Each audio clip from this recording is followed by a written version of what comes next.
long time ago, back 70 years ago or so, in the 50s or so, when President Eisenhower had a heart attack, which was approximately on a Friday afternoon, September 23rd, I like how you can just pull this. 1955. Approximately. He was playing golf. He started having a discomfort in the upper part of the abdomen, lower part of the chest, so epigastric discomfort.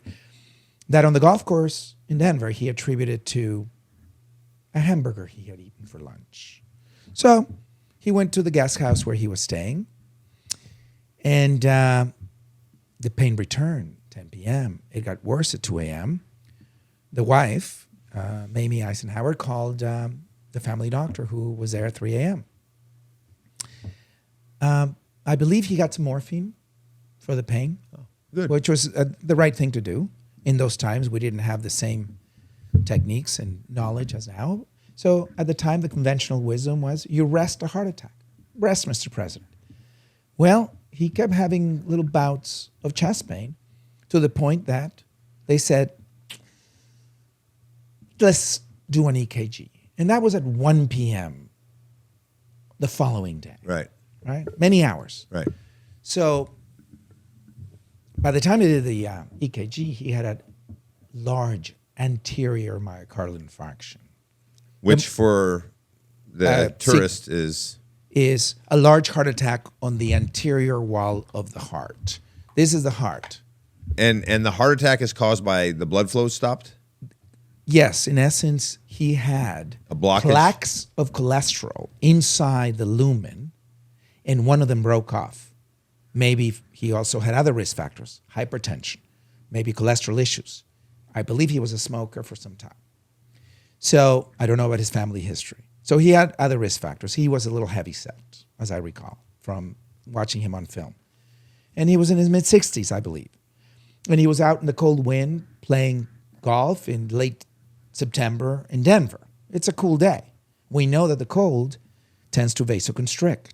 He probably broke a plaque, and that caused a cascade of events that built a blood clot, interrupting the blood flow to the mid and distal portion of the anterior wall. So he had an anterior myocardial infarction, anterior heart attack. The mortality for that was 30 to 40% at the time in the 1950s. 30 to 40%. He's lucky to have survived. So the interventions that were given to him, once they realized he had a heart attack, because it was already established. Right. Because after 3 to 6 hours, if you don't reopen that vessel, It dies. then that part is going to die. You're going to have what is called transmural fibrosis, or part of the wall is going to become fibrosed and remodeled, so it's not going to be able to pump blood. And so what happened? At that afternoon, they took him to the hospital, but they made him walk down the stairs from the house to the hospital. And then they called him preeminent doctor in the country. Dr. White, Paul Dudley White, from Mass General, I believe, in Boston, Harvard-affiliated hospital. And he was a very wise doctor with a lot of experience who came to see the president.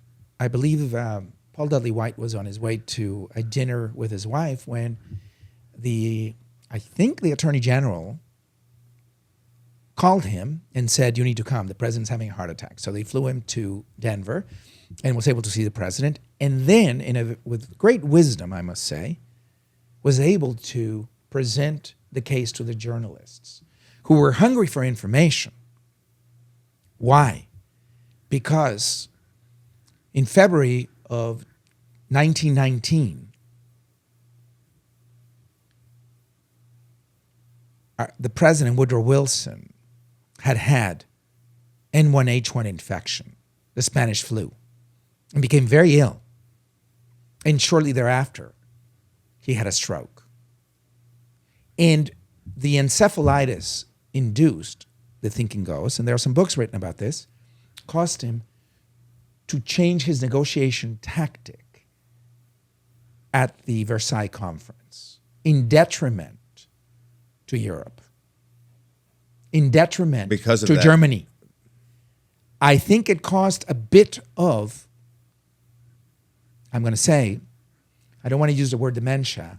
I want to say that the virus caused encephalitis, and it was known to do so, causing him to have impaired, expressive, and receptive As he was prefrontal. as he was negotiating. Yes, and made a rash decision about allowing the reparations when the top economists in the world, Maynard Keynes, had argued that Germany should not be given such penalties.